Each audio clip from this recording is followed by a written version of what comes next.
ஆந்திர மாநிலத்தின் காங்கிரஸ் கட்சியின் முக்கிய பிரமுகரில் ஒருவரான தென்னேட்டி விஸ்வநாதன் என்பவர் பெருந்தலைவர் காமராஜர் அவர்களை பற்றி சொல்லும்போது, பெருந்தலைவர் காமராஜர் அவர்களுடைய மௌனம் புத்திசாலித்தனமானது, பொருள் நிறைந்தது. அதனால் தமிழகத்தில் உள்ள தலைவர்கள் பெருந்தலைவர் காமராஜனுடைய வழியை பின்பற்றுங்கள் என்று குறிப்பிட்டு பேசியிருந்தார்கள். விடுதலை நாளிதழில் பெரியார் அவர்கள் அதுபோலத்தான் என்ற ஒரு தலைப்பில் ஒரு தலையங்கத்தில் எழுதியிருக்கிறார்கள்.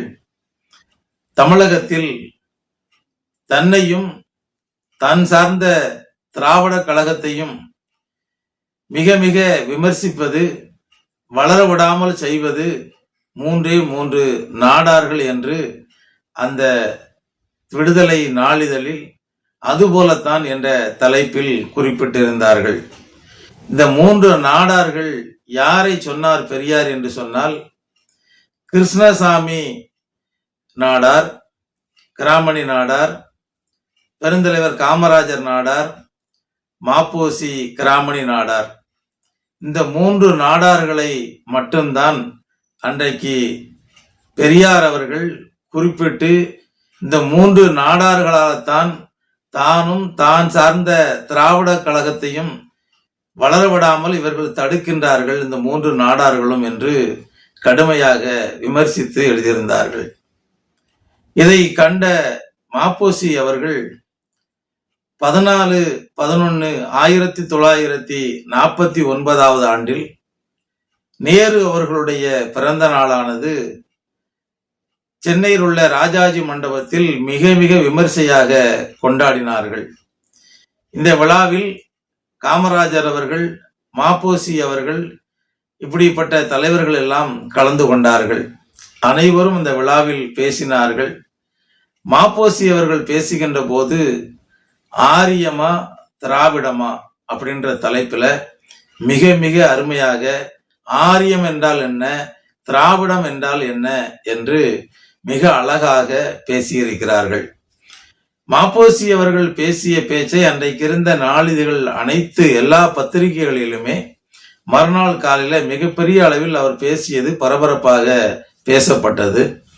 இதை பார்த்த குத்தூசி குருசாமி என்பவர் மாப்போசியை கடுமையாக சாடி ஒரு அறிக்கையை வெளியிட்டார். இந்த குத்தூசி குருசாமி யார் என்று சொன்னால், விடுதலை நாளிதழில் ஒரு எழுதி கொடுக்கின்ற ஒரு ஆசிரியர்.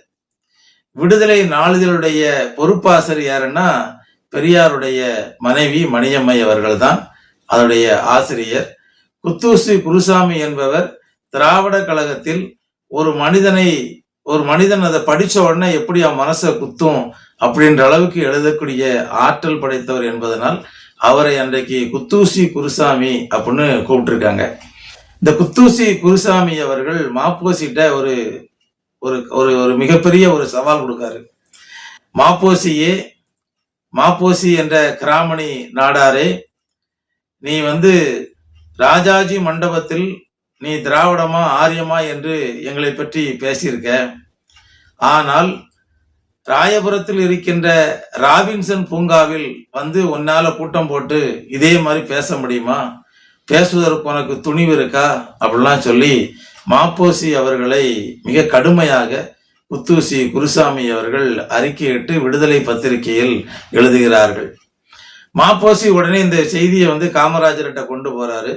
இந்த மாதிரி குத்தூசி குருசாமி எழுதியிருக்காரு, திராவிட கழகத்தை அழிப்பதற்கு மூன்று நாடார்கள் தான் மிக மிக காரணமாக இருந்திருக்கிறார்கள் என்று சொல்லிக்கிட்டு இருக்காங்க அப்படின்னு சொல்லி காமராஜர்கிட்ட போய் சொல்லி, அப்ப என்ன செய்யறாரு மாப்போசி அப்படின்னா, நான் ராபின்சன் பூங்காவில் எந்த குத்தூசி குருசாமி என்னை நீ முடியுமா, நீ கிராமணியா அப்படின்னு சொல்லி என்னுடைய ஜாதியை அவர் இழுத்தாரோ, அதனால் நான் ராபின்சன் பூங்காவில் ராயபுரத்துல கண்டிப்பா நான் மீட்டிங் போட்டே தீர்வேன் அப்படின்னு சொல்லி, வஉசி பிறந்த நாள் அதுல இருந்து ஒரு 3 நாள் கழிச்சு வருது.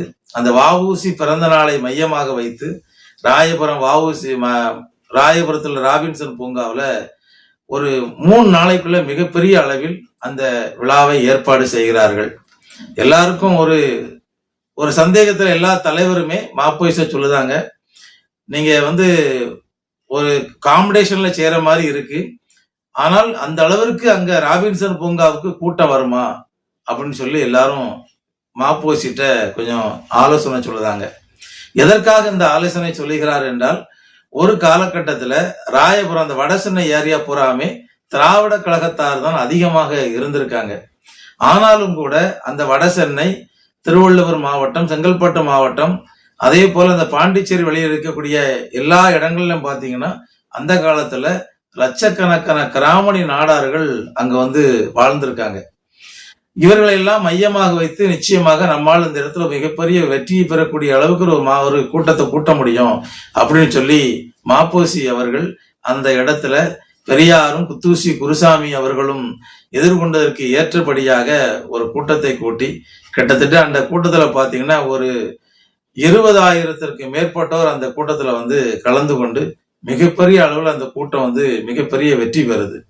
எதற்காக நான் இதை பதிவு செய்கிறேன் என்று சொன்னால், அன்னைக்கு பெரியார் அவர்கள் 3 நாடார்களை பற்றி மிக மிக குறை சொல்லி விமர்சிச்சிருக்காங்க. அப்படி இருந்தும் கூட அந்த இடத்துல வந்து அன்றைக்கு நம்மவர்கள் அன்றைக்கு அவர்கள் எல்லாம் எதிர்கொண்டு சாதிச்சிருக்காங்க. ஒரு காலகட்டத்துல சென்னை முழுவதும் கிராமணி நாடார்களை தான் ஆட்சி செஞ்சிருக்காங்க. அதனை எதற்காக அவர்களை கிராமணி என்று சொன்னால், கிராம மணியக்காரர்கள் என்று சொல்வதைத்தான் கிராமணி என்று கூட்டி சொல்றாங்க. கிராம மணியக்காரர்கள், கிராமங்களை ஆட்சி செய்தவர்கள், இவங்க தான் கிராமணி என்பவர்கள். அதனாலதான் இன்றைக்கு பாண்டிச்சேரியில 10வது முதலமைச்சர் அவர்கள் 10வது முதலமைச்சராக நாராயணசாமி அவர்கள் பொறுப்பேற்று மிக மிக சிறப்பாக செயல்பட்டார்கள். அந்த நாராயணசாமி அவர்களும் நம்முடைய கிராமணி நாடார் சமுதாயத்தை சேர்ந்தவர் தான். ஏன் இதை சொல்றேன் அப்படின்னா, ஒரு காலகட்டங்கள்ல பாண்டிச்சேரி அந்த ஏரியா முழுவதும் நாடார்கள் தான் அதிகமாக, கிராமணி நாடார்கள் தான் மிக மிக அதிகமா இருந்திருக்காங்க. நிறைய படிச்ச அறிவாளிகள் இருந்திருக்காங்க, ஆற்றல் படைத்தவர்கள் இருந்திருக்காங்க. அதே மாதிரி பாத்தீங்கன்னா நிறைய கலைத்துறைகள்ல இருந்திருக்காங்க, நிறைய பேராசிரியர்கள் இருந்திருக்காங்க. இப்படி எல்லா துறைகளும் சாதனை படைத்த சாதனையாளர்களாக அன்றைக்கு அந்த பகுதிகளில் கிராமணி நாடார்கள்லாம் இருந்திருக்காங்க. ஆனால் இன்றைக்கு காமராஜரை பற்றி சொல்லுகின்ற போது, காமராஜர் அவர்கள் அவருடைய ஜாதிக்காரங்களுக்கு மட்டும்தான் அவர் வந்து உதவி செஞ்சாரு, அவங்க ஜாதிக்காரங்களுக்கு மட்டும்தான் அவருக்கு எல்லா திட்டத்துக்கும் அவர் கான்ட்ராக்ட் கொடுத்தாரு, இப்படியெல்லாம் அவருடைய பெயரை களங்கப்படுத்துவதற்காக திட்டமிட்டு பல பேர் கங்கணம் கட்டி கொண்டு அதை பல வழிகளில் இன்றைக்கு பேச வைத்து, இன்றைக்கு தமிழகத்தில் நாடார் சமுதாய மக்களிடத்தில் ஒரு கொந்தளிப்பை ஏற்படுத்தி ஆங்காங்கே போராட வைத்து அதில் அவர்கள் சந்தோஷத்தை ஒரு குறிப்பிட்ட நபர்கள், குறிப்பிட்ட கழகத்தை சேர்ந்தவர்கள் இன்றைக்கு அனுபவித்துக் கொண்டிருக்கின்றார்கள், சிரித்துக் கொண்டிருக்கிறார்கள் என்பதற்காகத்தான் நான் இதை பதிவு செய்கிறேன். ஒருவேளை பெருந்தலைவர் காமராஜர் அவர்கள் ஜாதி ரீதியாக அவர் அன்றைக்கு பார்த்திருந்தால் தமிழகத்தை இன்றைய வரைக்கும் இன்னைக்கு நாடார்களை தான் ஆண்டு கொண்டிருப்பார்கள். இன்றைக்கு அதே போல இந்தியாவையும் இன்றைக்கு நாடார்களை தான் ஆண்டு கொண்டிருப்பார்கள்.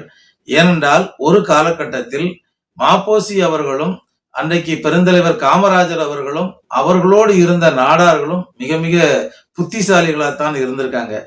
ஆனால் தன்னிடத்தில் எந்த நாடாரும் தன்னுடைய ஜாதிக்காரர்கள் தன் பக்கத்தில் வைத்துக் கொண்டால் நம்மை அண்டி வந்திருக்கின்ற பிற சமுதாய மக்கள், பிற சமுதாயத்தை சேர்ந்தவர்கள், நம்ம இந்த குறிப்பிட்ட இந்த நாடார் சமுதாயத்தை சேர்ந்தவர் என்பதனால் இவர் நாடார்கள் எல்லாம் பக்கத்துல வச்சிருக்காரோ அப்படின்ற ஒரு தவறான சிந்தனை அவர்கள் உள்ளத்தில் ஏற்பட்டு அவர்களை வந்து நம்மகிட்ட எந்த இதுவும் கேட்கக்கூடாத அளவுக்கு, கேட்க வரும்போது கேட்க முடியாத அளவுக்கு ஒரு சந்தர்ப்ப சூழ்நிலை உருவாகி விடக்கூடாது.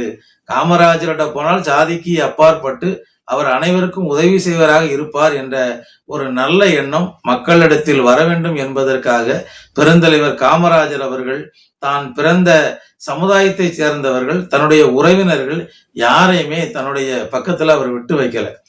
அன்றைக்கு காமராஜர் இருந்த காலகட்டத்தில் தமிழகத்தில் மிகப்பெரிய அளவில் அரசியலில் பெருமையாக பேசப்பட்டவர் ஐயா மாப்போசி அவர்கள். மொழிக்காக போராடியவர், அதே மாதிரி எல்கைக்காக போராடியவர், தமிழர்களுக்காக போராடியவர், சுதந்திர போராட்ட தியாகிகளுக்காக போராடியவர். இன்னைக்கு வந்து எந்த சமுதாயத்தை சேர்ந்தவராது சுதந்திர போராட்டத்தில் ஈடுபட்ட மற்ற சமுதாயத்தை சேர்ந்த தலைவர்களுக்காக அந்த தலைவர்களை மையப்படுத்தி யாராவது இன்னைக்கு பெருமையாக பேசியிருக்கிறார்களா? அப்படின்னா கிடையாது. நாடார் சமுதாயத்தைச் சேர்ந்த, கிராமணி நாடார் சமுதாயத்தைச் சேர்ந்த ஐயா மாப்போசி அவர்கள் தான் அன்றைக்கு சுதந்திர போராட்டத்தில் ஈடுபட்ட அத்தனை தலைவர்களையும் ஜாதி பார்க்காமல், இவங்கெல்லாம் சுதந்திர போராட்டத்துல இப்படிலாம் கஷ்டப்பட்டாங்க, இவங்கெல்லாம் சுதந்திர போராட்டத்துல இந்த மாதிரிலாம் இழந்தாங்க அப்படிலாம் சொல்லி வரக்கூடிய தலைமுறைகளுக்கு தெரிய வேண்டும் என்று சுதந்திர போராட்ட தியாகிகளை பற்றி அதிகமாக புத்தகங்கள் எழுதி, அதிகமாக அதை மாதிரியான கட்டுரைகள் எழுதி அன்றைக்கு வெளியிட்டு சுதந்திர போராட்ட தியாகிகளை பிறர் மதிக்க வேண்டும், மக்கள் மதிக்க வேண்டும் என்பதற்காக பல்வேறு புத்தகங்களை எழுதியவர் ஐயா மாப்போசி அவர்கள். அவ்வளவு திறமை படைத்த அந்த மாப்போசிய காமராஜர் நினைத்திருந்தால் அவர் கையில வச்சுக்கிட்டு, நான் அகில இந்திய காங்கிரஸ் கட்சிக்கு போயிடுறேன், தமிழ்நாடு காங்கிரஸ் கட்சியை நீ பாத்துக்கோ, தமிழ்நாட்டை நீ பாத்துக்கோ, நான் டெல்லியை பாத்துக்கிடுன்னு சொல்லி டெல்லிய காமராஜரும் தமிழகத்தை மாப்போசியும் கண்டிப்பாக பார்த்திருக்க முடியும், அவர்கள் நாடார்கள் என்று திட்டமிட்டு இருந்தால். ஆனால் இந்த இருபெரு தலைவர்களுமே அன்னைக்கு ஜாதிகளுக்கு அப்பாற்பட்டு வாழ்ந்த மிகப்பெரிய தலைவர்கள். அதனால் இப்படிப்பட்ட தலைவர்களை இன்றைக்கு இருக்கின்ற ஒரு சாதாரண ஒரு பத்திரிகையாளர், ஒரு செய்தியாளர் காமராஜரை பற்றி இழிவாக பேசிவிட்டான் என்பதற்காக இன்றைக்கு இந்தியா முழுவதும் இருக்கின்ற நாடார்கள் ஆங்காங்கே போராட்டம் நடத்துகின்றார்கள், கண்டன குரல் எழுப்புகிறார்கள், ஆர்ப்பாட்டம் செய்து கொண்டிருக்கிறார்கள், கண்டன அறிக்கை விட்டு கொண்டிருக்கிறார்கள், காவல் நிலையத்தில் புகார் செய்து கொண்டிருக்கிறார்கள், காவல்துறை கண்காணிப்பாளத்தில் புகார் செய்து கொண்டிருக்கின்றார்கள். இப்படியெல்லாம் நாடு முழுவதும் பரபரப்பாக தமிழகத்தில் பேசப்பட்டு கொண்டிருக்கின்ற போது கூட இன்றைக்கு தமிழகத்தை ஆளுகின்ற திராவிட முன்னேற்ற கழக அரசு, தமிழக முதல்வர் அவர்கள், தமிழக காவல்துறை தலைவர் அவர்கள் இன்றைக்கு பெருந்தலைவர் காமராஜரை பற்றி இழிவாக பேசிய அந்த செய்தியாளரை கைது செய்யாமல் இருப்பது மிகப்பெரிய வேதனைக்குரிய ஒரு விஷயமாக நான் பார்க்கின்றேன்.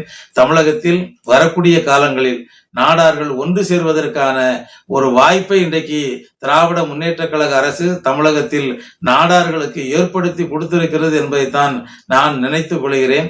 காமராஜர் அவர்கள் அவர்களுடைய வாழ்ந்த காலத்திலும் சரி, அவர் பதவிகளில் இருந்த காலத்திலும் சரி, தன்னுடைய உறவினர்கள் வீட்டு திருமணத்திற்கு கூட தன்னுடைய பெயரை பத்திரிகைகளில் போடக்கூட அனுமதிக்காத ஒரு தலைவர் பெருந்தலைவர் காமராஜர் அவர்கள். அவருடைய வாழ்நாளில் அவருடைய பெயரை பத்திரிகைகளில் போட்டுக்கொள் என்று சொன்னது ஒரே ஒருத்தருக்கு மட்டும்தான். அது அவரோடு இருந்த, அவருக்கு உதவியாக இருந்த வைரவனுடைய திருமணத்தின் போது மட்டும்தான் காமராஜர் என் பேரை நீ போட்டுக்கோ அப்படின்னு சொன்னவர்.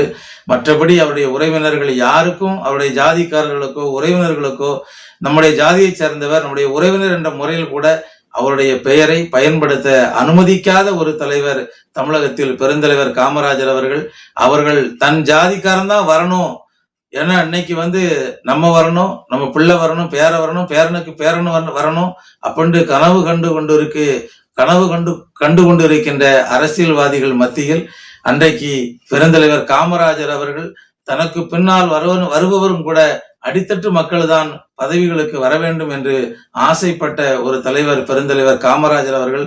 உண்மையிலேயே காமராஜர் அவர்கள் தன்னுடைய ஜாதிக்காரர்கள் தான் எல்லா துறையிலும் நாம் முன்னிலை இருக்க வேண்டும் என்று அவர் நினைத்திருந்தால் அன்றைக்கு மிகப்பெரிய பதவிகளுக்கு குமரி ஆனந்தன் சென்றிருப்பார், மார்சல் நேசமணி சென்றிருப்பார், அன்றைக்கு தமிழகத்தை ஆளுகின்ற முதலமைச்சராக மாப்போசி வந்திருப்பார், இந்திய பிரதமராக காமராஜர் இருந்திருப்பார். இப்படி நாடாருடைய ஆட்சி இன்றைய வரைக்கும் நடந்துகிட்டு தான் இருக்கும். ஆனால் அப்படியெல்லாம் இல்லாத அளவிற்கு எல்லா சமூகத்தவரும், எல்லா சமுதாயத்தவரும், எல்லா சமயத்தவரும் அரசியலில் மிகப்பெரிய அங்கீகாரத்தை அடைய வேண்டும், மிகப்பெரிய பொறுப்புகளுக்கு வர வேண்டும் என்று தன் வாழ்ந்து காட்டிய அந்த மாபெரும் தலைவர் பெருந்தலைவர் காமராஜரை பற்றி இழிவாக பேசியவனை கண்டிக்கவில்லை என்பது மிகப்பெரிய வருத்தத்துக்குரியது. மீண்டும் சொல்லுகிறேன், தமிழக முதல்வர் அவர்கள், திராவிட முன்னேற்ற கழகத்தை சேர்ந்த தமிழக முதல்வர் அவர்கள் தமிழகத்தில் அங்கங்கே சிற்று விலகி இருந்த நாடார்களை ஒன்று சேர்வதற்கான ஒரு வழியை ஏற்படுத்தி கொடுத்திருக்கிறார்கள் என்பதாக நான் நினைத்துக் கொள்கின்றேன். வருகின்ற சட்டமன்ற தேர்தலில் நாடார்கள் நிச்சயமாக ஒன்று கூடுவார்கள் என்பதை தெரிவித்துக் கொள்கிறேன். நன்றி, வணக்கம்.